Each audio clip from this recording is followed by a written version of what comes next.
Hey guys, welcome to Video Game Corner. It's me, Jason, and today I'm going to be showing you some of the new games that I've added to my list of games that I can do for people. And I'm going to show you guys some game footage, but it's going to be at the end of the video. So for now, I'm just going to show you what the cartridges look like, and I'm going to explain a little bit about what it goes into making these. Okay, so the first game I'm going to talk about is Star Trek V. For the it's made by Bandai. Well, originally, I guess it was a prototype that never made it, and it's kind of a stinky game, to be honest with you. You play as Sulu. First of all, it's got some really neat. The Enterprise is like flying over. You'll see it in the video footage. I'll play it.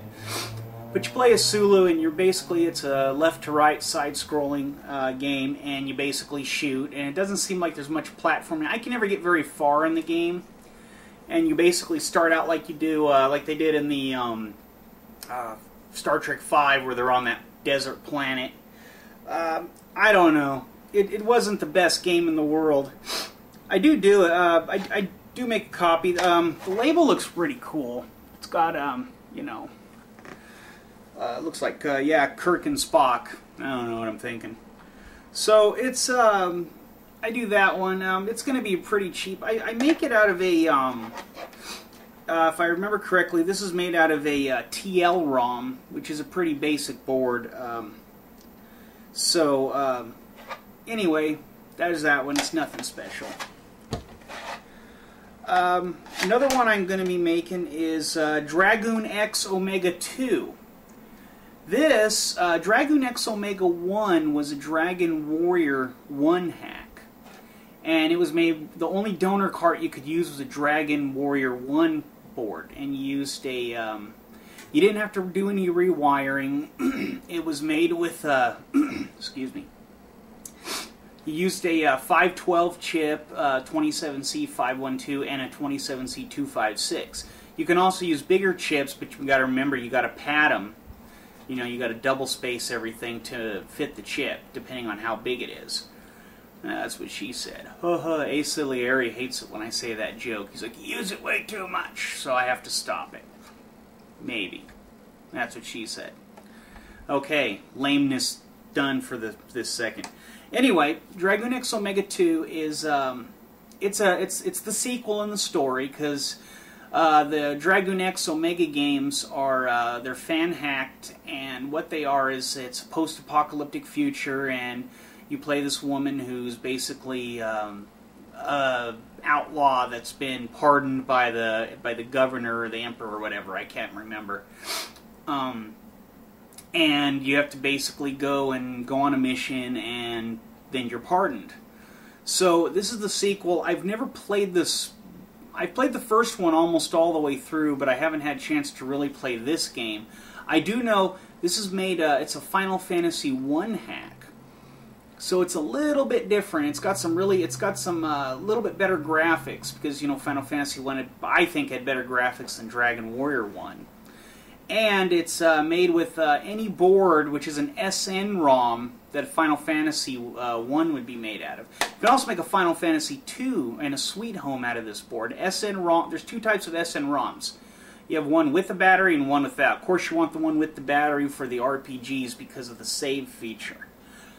Games like Rockman Exile, which is a Mega Man 2 hack, you're only going to use an SN-ROM without the battery, and you can get that from the game I always get that's real cheap is that 7-Up game Spot. You can pick up SN-ROM boards are in games. NES Open Golf I get a lot. Ultima Exodus, Shingen the Ruler, any of the Ultima games, but the cheap one is Exodus. And Greg Norman's Power Golf is the other one you can use. So gives you an idea of what to look for. You can also use as Legend of Zelda, but nobody wants to wreck a Legend of Zelda. I wouldn't want to. It's just like the without the battery, the SN-ROM for Metroid, for the Rockman Exile. But I love Metroid, and I would never destroy a Metroid to make a repro. So yeah, there's Dragoon X Omega. It's pretty cool. It's got like the same music as the first game, which I thought was pretty neat. Here's something for all you Contra fans and you Masochist fans. It's called Super Contra 7.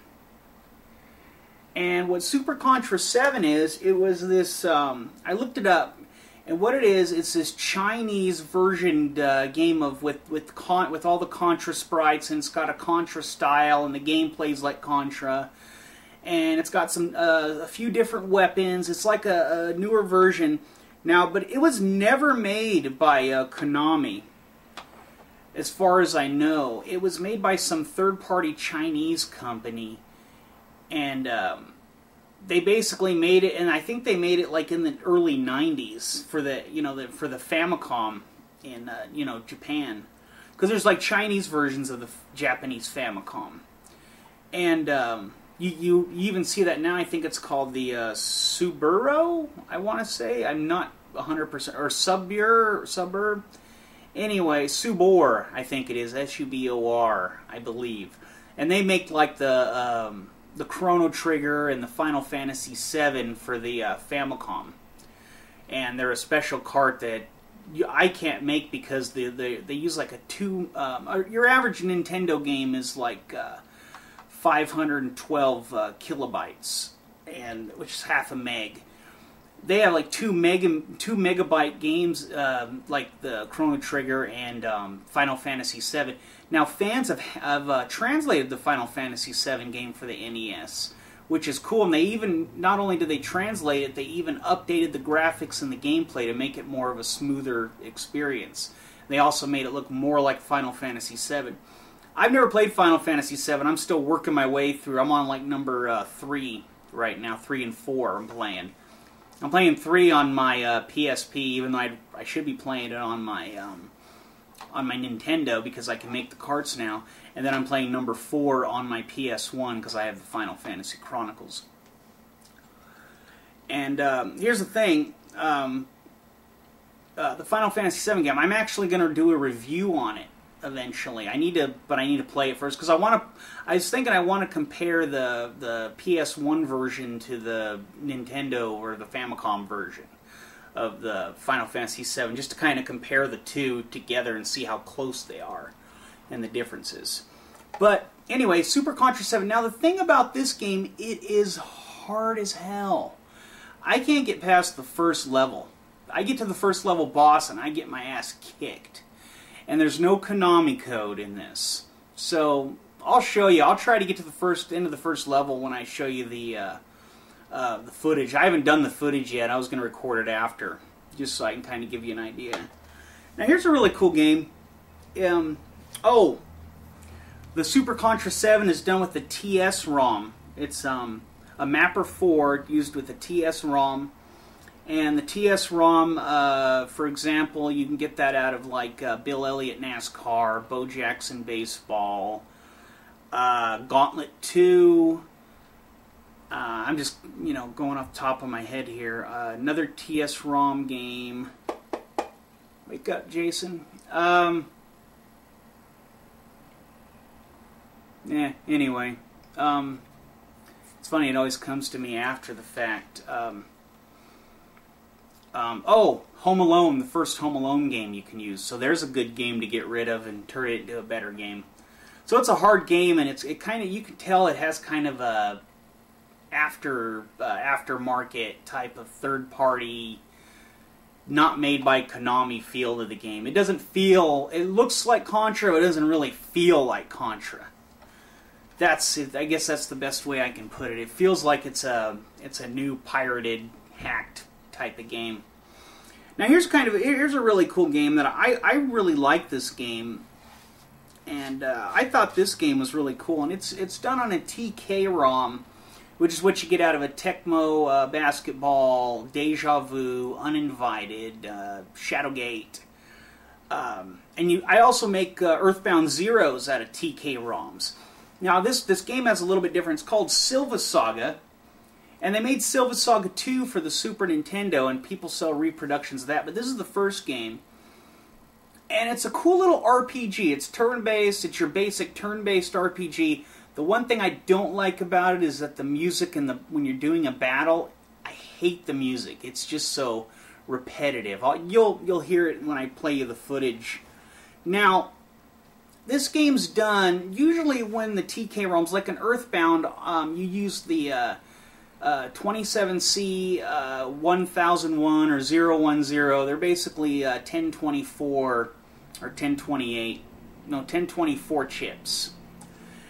But I always use I always get the, because I make so many of these, I tend to get the 27C 2000 series, or 020 2001.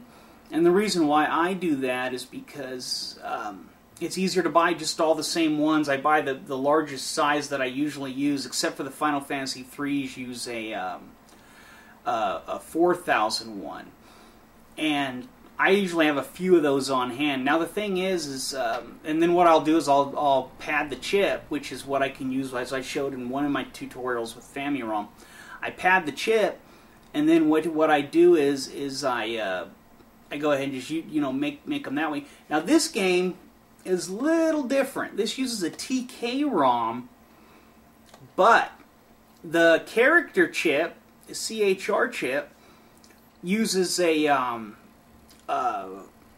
27C 2001, so it's a 2048 kilobyte K, and the chip, the program chip, is a because the game's so big, is a blah. Sorry guys, my brain's farting today. I'm trying to think of 10 different things at once. I'm sure you've all been there. But this game has it uses the 27C 4000, which is the same as the Final Fantasy 3. So I have to use the larger chip for this because it's a pretty big size game. Now the game's pretty cool. It's definitely worth it. I'm going to start getting 4,000 chips so I can make these if anybody needs them. And like I said, if you guys need any help making anything, just let me know. But anyway, I just wanted to let you guys know, and let's go ahead and go to the footage. Thanks for watching, and I'll see you guys next time.